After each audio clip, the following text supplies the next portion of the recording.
하나님의 말씀은 마태복음 6장 1절로 4절이 되겠습니다. 신약성경 마태복음 6장 1절에서 4절이 되겠습니다. 심지현 목사님, 저 온풍기 좀 꺼줘요. 춥지 않죠? 여기는 더 더워요.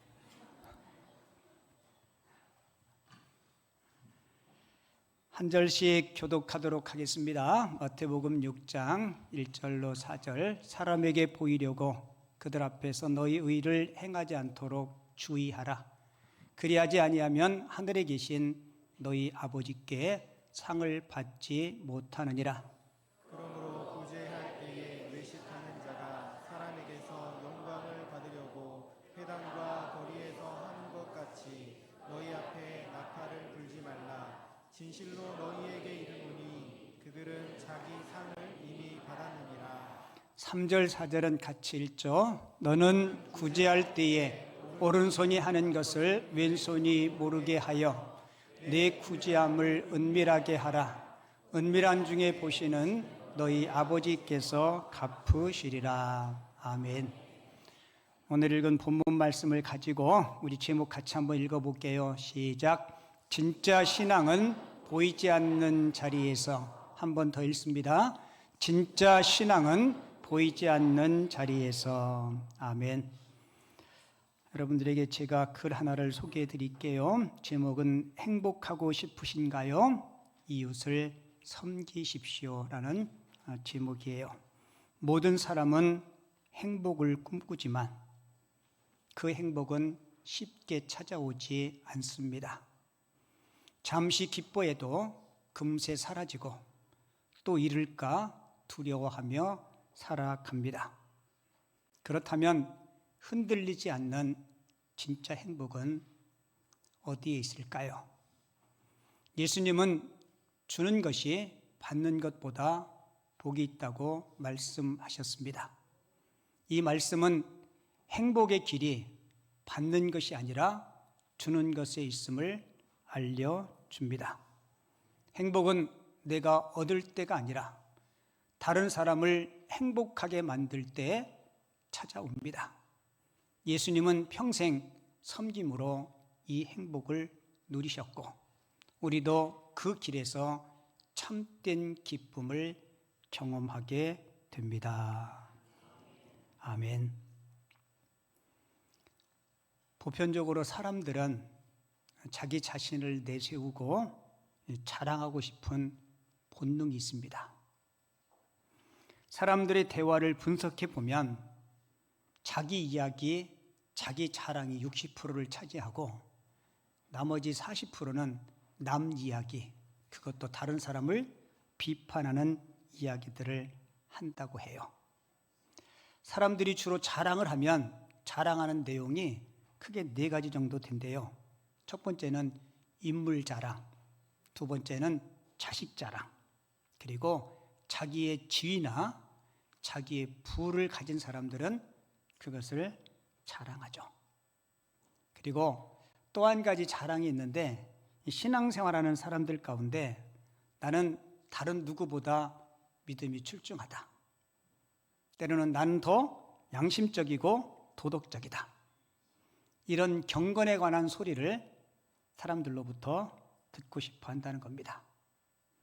여러분, 예수님 시대에 서기관들과 바리새인들은요, 자신들은 다른 사람보다 훨씬 더 의롭다라고 생각했고 그것을 자랑하고 뽐냈습니다. 특별히 유대인들은 종교 생활하면서 빼놓지 않고 3가지를 기본적으로 했대요. 첫째는 구제, 두 번째는 기도하는 일, 세 번째는 금식. 근데 서기관들과 바리새인들은요, 이 3가지를 타의 추종을 불허할 정도로 철저하게 잘했습니다. 그러면서 은근히 그것을 그들은 자랑하고 사람들로부터 인정받고 싶어 했다는 거예요. 여러분, 이 3가지를 철저하게 하면서 은근히 자기 자랑에 빠진 그들을 보면서 예수님은 그들의 구제, 그들의 금식, 그들의 기조가 잘못되었음을 지적하고 꾸짖으셨습니다. 그리고 오늘 본문을 통해서 하나님께서 기뻐하시는 섬김과 구제가 무엇인지를 우리들에게 구체적으로 말씀해 주고 있어요. 여러분, 구제라는 이야기 많이 듣죠? 구제가 뭔가요?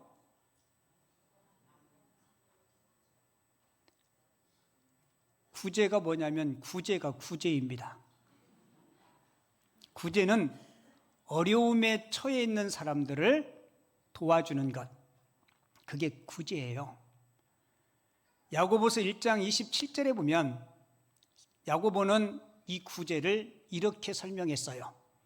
하나님 아버지 앞에서 정결하고 더러움이 없는 경건은 곧 고아와 과부를 그 환난 중에서 돌보고 어려움에 처해 있는 사람들을 우리가 도와주는 것, 그리고 또 자기를 지켜 세속에 물들지 아니하는 그것이니라. 그러니까 야고보는 고아와 과부, 어려움에 처해 있는 사람들을 돌보는 것을 하나님 아버지 앞에서 정결하고 더러움이 없는 뭐라고요? 경건이라고 그렇게 설명하고 있습니다. 경건이 뭐라고요? 어려운 사람을 도와주는 구제가 하나님 앞에 정결하고 깨끗한 경건이라는 거예요. 그러니까 경건은 예배당 안에서만 우리가 말씀 묵상하고 기도하고 찬양하고 여기에 머무는 게 아니에요. 그리고 두 번째는 뭐예요? 자기를 지켜 세속에 물들지 아니하는 것. 그러니까 우리 주변에 가난하고 병들고 고통당하는 자들을 외면하는 태도는 그리스도인의 옳은 태도가 아니라는 겁니다. 환난 중에 있는 자들을 돌보는 것. 여러분, 테레사 수녀 아시죠? 제가 설교 시간에 테레사 수녀 이야기를 종종 했는데, 이 테레사 수녀님이 그 인도의 빈민굴, 가장 못 사는 동네, 그곳에서 병든 사람들, 그리고 부모 잃은 아이들, 이런 사람들을 돌보는 일을 위해서 늘 동분서주했어요. 근데 그 모습을 지켜보고 남의 말 하기를 좋아하는 사람들, 비판하기를 좋아하는 사람들이 입방아를 찢습니다. 테레사 수녀를 바라보면서 이렇게 비판했어요. 늘 가난한 사람들에게 그들의 입에 먹을 걸 채워주고 물고기를 채워주니까 그들이 더 가난해지고 홀로 자립할 수 없게 된다라고. 그들이 말이 틀리지 않죠, 그죠? 근데 그들의 비판을 듣고 테레사 수녀가 그들에게 이렇게 이야기했대요. 여러분들의 말이 다 틀리지 않습니다. 하지만 지금 제가 돌보아주는 사람은 숟가락 들 힘도 없는 병든 사람들입니다. 일어설 힘조차 없는 사람들입니다. 그 중에는 정신병에 걸린 사람도 있고요. 오늘 내일 하는 사람도 많습니다. 그들의 입에 내가 물고기를 잡아서 먹을 음식을 넣어줘야 됩니다. 만약에 그들이 나의 도움으로 다시 힘을 얻고 낚싯대를 잡을 수 있는 힘이 있으면 그들을 제가 당신에게 보낼 테니까 그때 낚시질하는 방법을 가르쳐 주십시오 라고 이야기했대요. 여러분 맞죠? 우리 주변에는 낚싯대를 들 힘조차 없는 사람들도 있습니다. 그래서 하나님은 우리 주변에 힘들고 소외되고 어려운 사람들을 살피라고 이야기하는 거예요. 신명기 15장을 보면 가난한 자들을 생각하시는 우리 하나님의 마음을 우리가 읽을 수 있는데요. 신명기 15장 11절 읽어드릴게요. 땅에는 언제든지 가난한 자가 그치지 아니하겠으므로 내가 네게 명령하여 이르노니 너는 반드시 내 땅 안에 내 형제 중 곤고한 자와 궁핍한 자에게 내 손을 뭐라 그래요? 여러분 맞아요. 주님 다시 오시는 그때까지 이 땅에는 언제든지 가난한 자가 있습니다. 그런데 하나님은 우리들에게 명령해요. 너는 반드시 내 땅 안에 내 형제 중 곤란한 자와 궁핍한 자에게 내 손을 펼치라라고 이야기합니다. 이게 무슨 얘기예요? 힘들고 어려운 자, 가난한 자, 병든 자를 외면하지 말라는 겁니다. 그래서 하나님은 고아와 과부는 내 것이라고까지 표현해요. 우리 시대에는 돈 많은 과부들이 좀 있죠? 있나요, 없나요? 갑자기 과부 이야기 하니까 여러분, 예수님 시대에는 여인은 사회 활동을 할 수가 없었습니다. 남편이 자식 남겨놓고 일찍 세상을 떠나면 이 과부는 생활 능력이 없어요. 누군가의 도움이 없이는 살아갈 수가 없습니다. 우리 시대에는 여성들이 남성들보다 더 능력 있는 분들도 많아요. 그리고 그 시대 부모님을 잃으면 지금처럼 고아원 시절이 있는 것도 아니고 생존 자체가 어려운 때였어요. 그래서 하나님은 하나님의 사람들에게 내 이웃의 아픔과 어려움을 면하지 마라. 그래서 신명기 15장 11절의 말씀은 하나님의 명령이에요. 내가 내게 명하노니 내 땅에, 내 마을에, 내 공동체 안에 어려운 자들을 결코 외면하지 마라. 심지어 레위기 19장을 보면 추수할 때 땅을 가지고 있는 지주들이 농사하고 추수할 때 그 추수법에도 가난한 사람들을 외면하지 말고 그들을 배려하고 섬기라는 이야기가 있어요.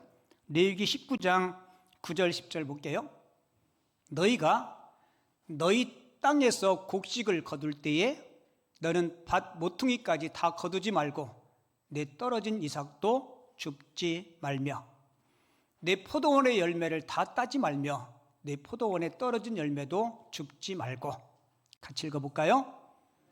가난한 사람과 거류민을 위하여 버려두라. 나는 너희의 하나님 여호와이니라. 가을에 추수할 때 밭 네 모퉁이는 어려운 자들을 위해서 남겨두라는 거예요. 아마 남겨두는 그 범위가 하나님이 얼마만큼 남겨두라, 각 모퉁이마다 5평씩 남겨두라, 뭐 그렇게 말하진 않았어요. 아마 마음이 좀 인색한 사람은 코딱지만큼 남겨놓을 거고, 이웃을 더 사랑하고 배려하는 사람은 넓게 남겨놓을 거고, 그렇지만 분명한 사실은 하나님은 모퉁이까지 다 거두지 말라. 그 몫은 누구 거라고요? 나보다 더 어려운 사람 것이다. 여러분, 부자라고 다 구제하는 거 아닙니다. 우리 옛날에 IMF 때 국가 부도 위기에 있을 때 그때 금 모으기 했죠. 그죠? 그때 여러분들 그때 금 다 팔았어요? 안 팔았어요? 대부분이 다 팔았죠. 저도 그때 금 다 팔았어요. 엊그저께 아내랑 얘기하다가 그때 그거 내비뒀으면 10배는 올랐을 텐데 지금 10배 올랐어요. 10배. 그래요, 안 그래요? 그때 금 한 돈에 얼마였어요? 하기사 여러분들은 황금 보기를 돌같이 여기니까 뭐 별로 관심이 없는데 그때 한 5, 6만 원 했나요? 6만 원. 지금은 얼마씩이에요? 모르는 척해도 다 아시네. 한 70만 원 정도 하지 않아요? 옛날에는 돌 때 되면 돌반지 다 선물했는데 지금은요 너무 올라서 그거 못해요. 여러분, 그때 금모으기에 우리 국가 부도에서 우리가 국가 살리자, 그때 금부치 가지고 들고 나온 사람들이요, 돈 많은 사람들 아니면 금고에 막 금괴가 있는 사람들이 금괴 가지고 나온지 아세요? 아니요. 서민들이 돌반지, 결혼반지, 뭐 칠순 기념이라고 자녀들이 해준 뭐 금비녀 이런 거 다 들고 나와서 국가 부도의 소리가 다시 일어나지 않았습니까? 제가 설교 원고에 이렇게 썼어요. 부자라고 다 구제하는 거 아니다. 옆에다 이렇게 썼어요.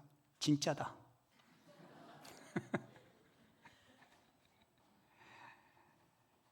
여러분, 많다고 하는 것도 아니고 내가 부족했다고 못하는 것도 아니에요. 그래서 하나님께서 반 모퉁이에 곡식을 다 거두지 말라고 할 때 얼마만큼 남겨두라고 말하지 않았어요. 왜요? 내 마음 가는 대로 네가 할 수 있을 만큼 하라. 포도 열매를 딸 때도 뭐라고 얘기해요? 다 따지 마라. 우리 조상들도 다 안 따고 뭐 남겨놨어요? 까치만 몇 개 남겨놨어요. 곡식을 베다가 열매를 따다가 혹시 땅에 떨어지면 그것도 줍지 마라. 여러분, 이렇게 소외된 사람들을 배려하는 그 하나님의 마음, 바라기는 저도 여러분들도 크고 웅장하지 않지만 그런 따뜻한 마음이 소유자들이 다 됐으면 좋겠습니다. 여러분, 예수 안 믿는 사람들도요, 언제 가장 크게 감동을 받냐면 내 돈을 가지고, 내 물질을 가지고 이웃들을 섬기고 구제할 때. 여러분, 세상 사람들이, 교회 성도들이 주일날마다 모여서 예배하고 찬양하고 막 기도하고 이런 모습 보면서 감동받지 않아요? 막 박수 치면서 막 뜨겁게 찬양하고 막 주여 삼창 부르고 기도하죠. 그 사람들이 뭐라 그러는지 알아요? 미쳤다 그래요. 그런 거 보고 감동 안 받습니다. 언제 감동받는지 알아요? 우리의 가진 것 가지고 헌금하고 그 헌금으로 실제적으로 나의 물질로 이웃들을 구체적으로 섬길 때, 그런 모습 보면 야, 그래도 참 예수 믿는 사람들이 다르구나. 여러분, 그렇기 때문에 사람들이 구제하는데 그 사람을 인정하고 존중하게 돼요. 자칫 잘못하다 보면 우리가 구제할 때 사람들에게 인정받고 사람들에게 칭찬받으려는 마음이 구제하는 사람들이 마음속에 찾아올 수 있어요. 있을까요? 없을까요? 있어요. 나도 모르게 어깨가 으쓱할 수 있어요. 우리 교회가 절기 때만 되면 이웃들 섬기잖아요. 그렇게 뭐 크고 웅장하진 않지만, 읍사무소에서 그러면 이거 기증했는데 기념으로 사진 찍으시겠냐고. 그럼 이렇게 뭐 앞에다가 막 글도 쓰고 뭐하고 이렇게 하잖아요. 제가 가능하면 하지 말라고. 왜요? 그럼 우리가 미리 상 받았잖아요. 하나님 앞에 상 받고 싶어서 그러니까 그렇게 안 했으면 좋겠습니다. 여러분, 오늘 본문 1절 보세요. 우리 주님께서 구제할 때 아주 엄하게 우리에게 가르쳐 주신 교훈이 있어요. 사람에게 보이려고 그들 앞에서 너희를 행하지 않도록 주의하라. 그리하지 아니하면 하늘에 계신 너희 아버지께 상을 받지 못하느니라. 그러니까 서기관들과 바리새인들처럼 외식하고 사람으로부터 칭찬과 존경을 받는다면 이미 그 상을 다 받은 거래요. 뭐를 잃어요? 하나님이 주시는 상을 잃는다는 겁니다. 여러분, 구제한다고 다 하나님이 상 주실까요? 아니요. 혹시 여러분들 주변에 누구와 밥 사고 누구한테 돈 쓰고 좋은 소리 못 듣는 사람 보셨어요? 있어요. 돈 쓰고 좋은 소리 못 듣는 사람. 어떤 사람이에요? 돈 쓰고 생색내는 사람. 저는 그런 분을 일컬어서 인문학적인 용어로 등신 중에 상등신이다라고 이야기해요. 아니, 돈 쓰고 돈 쓰고 누구 섬기고 왜 좋은 소리 못 들어요? 여러분, 조용히 섬기면 사람들이 알까요, 모를까요? 다 압니다. 조용히 섬기면 모르는 것 같아도 다 알아요. 그래서 예수님은 너 구제할 때, 오늘 본문 6장 4절에 보면 내 구제함을 은밀하게 하라. 은밀한 중에 보시는 너희 아버지께서 갚으시리라. 사람들한테 받는 존중, 칭찬이 아니라 하나님 앞에 칭찬받을 수 있다는 거예요. 그리고 그러한 자들에게 하나님께서 상 주시고 하나님께서 복 주실 줄 믿습니다. 이건 우리 교회 우리들의 이야기인데요. 지난주에 추수감사절 했죠, 그죠? 추수감사 헌금이 대략 한 1,000만 원이 좀 넘어요. 여러분들이 다 십시일반으로 그렇게 감사를 드린 거예요. 재정부에서 추수감사 헌금 딱 들어오면 바로 지출해버려요. 구제부통장으로 지출해버립니다. 그건 이미 우리 돈이 아니고 이웃을 섬기는 돈이에요. 근데 제가 교회 개척하고 교회 개척 처음 시작하는 것부터 우리 4대 절기연금은 이웃들을 위해서 쓰자. 이게 제가 마음으로 결정을 했어요. 근데 뭐 상가교회에 뭐 월세도 내야 되지, 뭐 사례비도 줘야 되지, 뭐 부족할 때가 있겠어요, 없겠어요? 근데 추수감사주일 헌금은 추수감사주일 헌금하기 때문에 다른 헌금이 이쪽으로 와요. 맞죠? 그래서 경상비는 평상시보다 줄어. 한 번, 딱 한 번, 재정부에서 목사님 월세도 내야 되고 그런데 이 추수감사헌금 구제부로 넘기니까 부족하대. 그래서 이번만 요거 경상비로 쓰자고. 제가 그 이야기 들었을 때 제 마음에 쓰고 싶은 마음이 들었겠어요? 안 들었겠어요?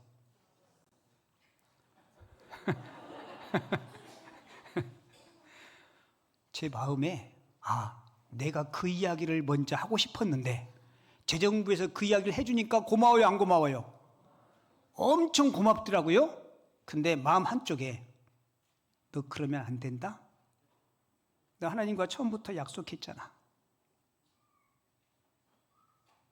그 제가 단호하게 저도 솔직히 그러고 싶은데요. 한 번 그러면 두 번째 그러기는 훨씬 더 쉬워요. 세 번째 그러기는요 자연스러워져요. 그러다 보면 절기연금이 4번이니까 2번만 하고 2번은 그냥 씁시다. 이렇게 돼요. 그러다 보면요 안 하게 돼요. 가끔 우리 노예 목사님이나 동기 목사님들이 우리 교회 절기연금 구제에 대해서 들어요. 그럼 너무 좋대. 그리고 한참 지나고 제가 물어봐요. 그 너무 좋은 거 하냐고. 그랬더니 지금은 못하고 있는데 언젠가는 할 거래. 그 제가 그랬어요. 지금 못하면 주님 재림할 때까지 못한다.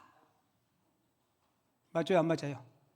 제가 왜 이 말씀 드리냐면 근데 하나님은 하나님의 것을 드리고 주님을 기쁘시게 하면 주님이 상 주시고 주님이 채워주십니다. 우리 교회 이쪽으로 입당하고 한 달에 1,000만 원 가까이 이자 낼 때도요 한 번도 구제헌금을 건축하는 데 쓴 적이 없어요.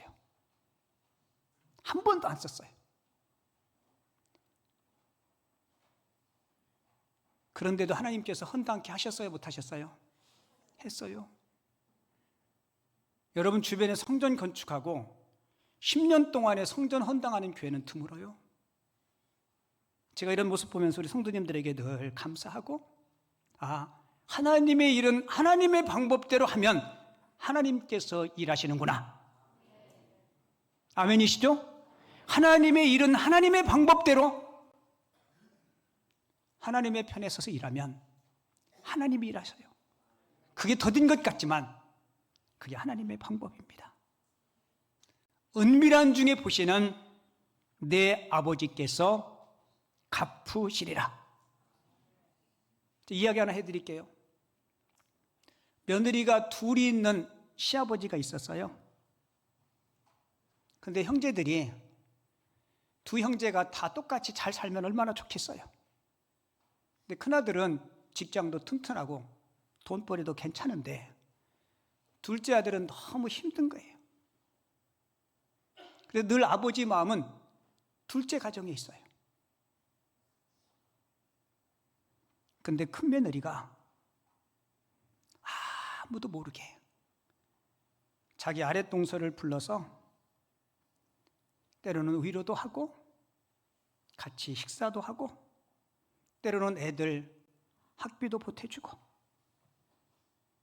이렇게 아무도 모르게 아랫동서를 잘 살피는 거예요. 시아버지는 모른 체 하고 있지만 알겠어요, 모르겠어요? 다 알아요. 너무 큰 며느리한테 고마운 거예요. 그래서 하루는 아무도 없는 자리에 큰 며느리를 부릅니다. 큰아가야 여기 좀 앉아봐라. 그리고 이렇게 이야기해요. 내가 내 동서 그리고 그 아이들을 챙긴 거 내가 다 안다. 너한테 참 고맙다. 너 같은 며느리가 우리 가정에 들어온 것 우리 가정의 큰 축복이다. 그리고 예수 믿는 사람은 그렇게 해야 되는 거다. 내가 너한테 너무 고마워서 내가 조금씩 준비한 게 있는데 오늘 너한테 주려고, 그리고는 안주머니에서 봉투 하나를 꺼내서 며느리에게 건네줍니다.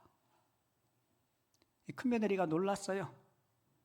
내가 한 일을 보고한 적도 없는데, 얘기한 적도 없는데 우리 아버님께서 어떻게 하셨을까?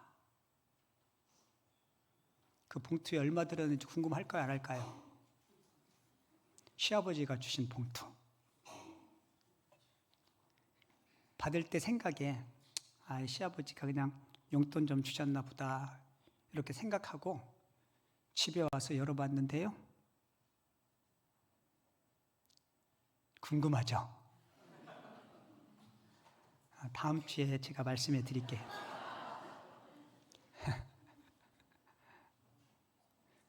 수표 2장이 들어있었는데 1,000,000원짜리 2장이 들어있는 거예요.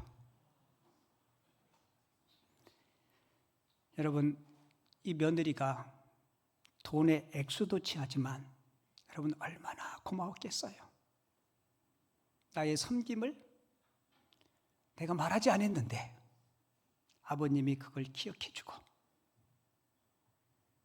여러분, 우리 하나님이 그래요. 여러분, 교회에서 여러 가지 일들을 하잖아요.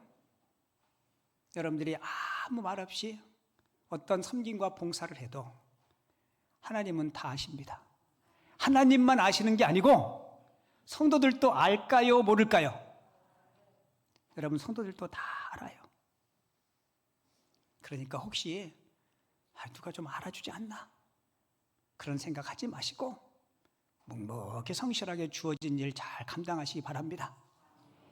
그러면 2,000,000 원이 아니고 그거보다 더 큰 것을 하나님께서 여러분들에게 채워주실 줄을 믿습니다. 그리고 누군가가 묵묵히 섬기고 봉사할 때 우리가 지켜보는 우리들은 어떻게 해야 돼요? 여러분, 격려해 주셔야 돼요. 뭐 해 주셔야 돼요? 격려해 주셔야 돼요. 수고했습니다. 애쓰셨습니다. 참 잘했습니다. 근데 우리는 그게 잘 안 돼. 그냥 당연한 것처럼 생각하기 때문에 그래요. 그 아버지 학교에서 어떤 형제가 그런 얘기해요. 식당에서 돈 내고 밥 먹고 나오면서 뭐라고 인사해요? 예? 잘 먹었습니다. 맛있게 잘 먹었습니다. 어느 분은 또 올게요. 주인이요, 그 소리 엄청 좋아해요. 근데 집에서 돈도 안 내고 아내가 차려준 밥 먹으면서 왜 아무 말도 안 하느냐? 우리 아내분들 그렇게 아무 말 안 하면 소금을 왕창 넣어버리셔요. 당연하게 생각하니까 그래요. 여러분, 우리 좋은 것 좋다고, 고마운 것 고맙다고 말할 수 있기를 바랍니다. 여러분, 우리가 천국에 가서 똑같이 상급받는 거 아니에요. 여러분, 테레사 수녀하고 우리하고 상급이 같을까요? 그렇진 않을 거예요. 여러분, 테레사 수녀가 이웃들을 섬기고 수녀가 되기로 마음먹은 나이가 18세였대요. 18살에 시집도 안 가고 내가 어려운 이웃들을 위해서 내가 헌신하면서 살겠다 이렇게 서약하고 집을 떠날 때, 여러분, 집을 떠나보내는 그 어머니 마음이 어땠을 것 같아요? 그 엄마가 이제 집 떠나는 딸의 손을 꼭 붙잡고 울먹이면서 이렇게 이야기했대요. 얘야, 너 꼭 예수님 손 붙잡고 살아라. 예수님 손 붙잡고 그분과 동행해라. 그리고 내 손도 예수님의 손처럼 되어라 라고 이야기했대요.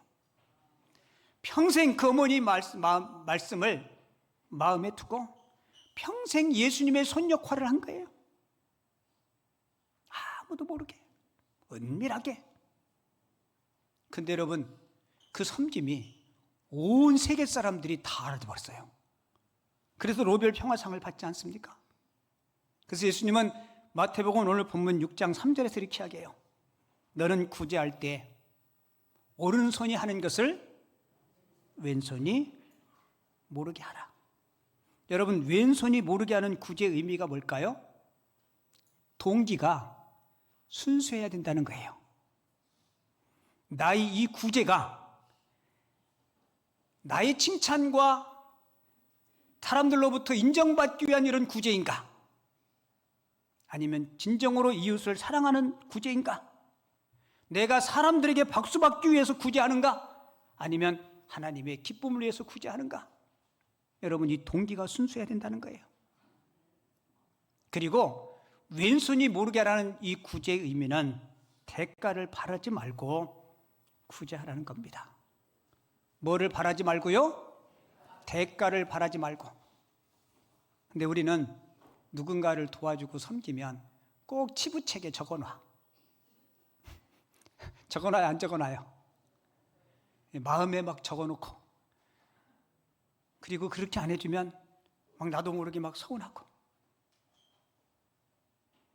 여러분, 사람들에게 받는 칭찬과 인정도 귀하지만 하나님께서 주시는 칭찬과 상급이 훨씬 더 큰 것임을 꼭 기억하시기를 바랍니다.